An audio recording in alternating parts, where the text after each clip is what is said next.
Brownsville, Texas, sits just across the border from Matamoros, Mexico, separated only by the Rio Bravo River.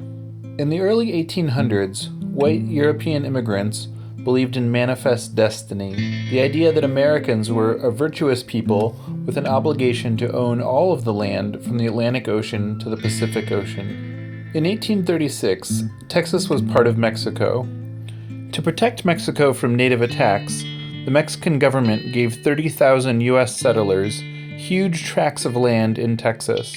The Americans turned the sparsely populated state into slave-powered cotton farms and ranches. But slavery was illegal in Mexico, and so Texas declared independence in 1836 so the white settlers could continue to control their means of producing wealth.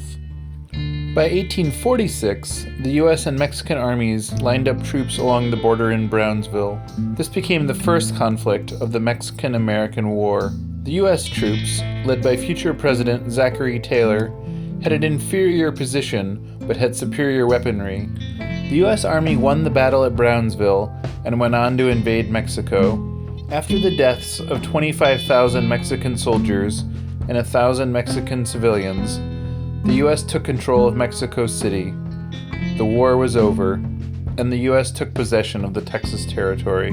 Today, these battleground border tensions are no longer expressed through military lines and musket balls, but with surreptitious crossings to access resources like schools, stores, and social services in what is now considered the United States. Many children in Brownsville have family on both sides of the border.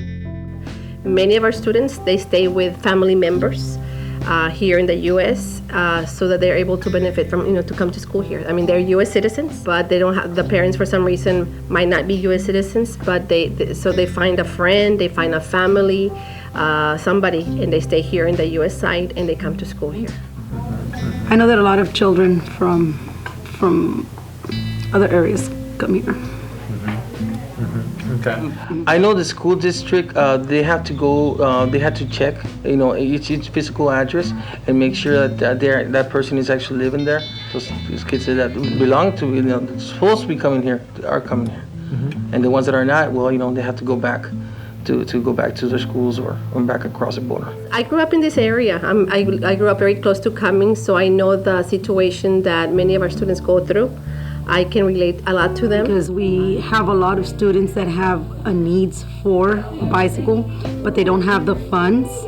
One of the first things I want to do is have the community become involved in donating some of the bikes. I want the students to benefit from seeing that they're not alone, that there's a group effort that is uniting for them. Just this year, they implemented the brand new sidewalk right next to the zoo, which helps a lot of those students, because if not, they would be walking right in it where the street is going. And some of the kids, for the safety wise, I'm glad that we were able to add that for our students. We only have 4 buses, so the majority are walking to school. Very few parents drop them off. So when we have students absent, we go visit their homes, and many times that's the reason they don't come to school on Monday, because something happens across the border. There's a trail right there, all the green. So a lot of people from Mexico, they move to these areas. This is the Brownsville Bicycle Network, and we put the Brownsville Bus Network together. So when it's all together, it comes like that. So then we saw that everything is connected. Porque por no sé manejar carro y uso más la bicicleta desde que chiquillo, unos 10 años tengo que empecé a manejar la bicicleta. I've been working in a lot of cities around Texas and other part of the country, including Mexico City, where I'm from. The brand has a lot of potential, not just because the political will, it's because the people that live here. Son mis nietos, tengo 3 nietos. Very cute. Que ya están, uno tiene 1 año, otro tiene 2 años. A lot of people use bicycles as transportation. A lot of people come across the border from Mexico here every single day. Other people from here goes and works in Mexico, and they use the bicycle as transportation because they don't have the funds to buy a car. Nosotros vamos, yo me voy en la bicicleta, ella está en su silla, y le sirvió a mi señora porque ella se va por arriba. Nosotros vamos al Walmart y vamos todos los días y venimos. Nomás en tiempo de lluvia no, porque hasta Guama. We're considered the poorest region of the United States. I believe some areas they make minus 25% less income. Some others is minus 50% of less income. Prendo las luces, pero prefiero que me miren más, que haya respeto.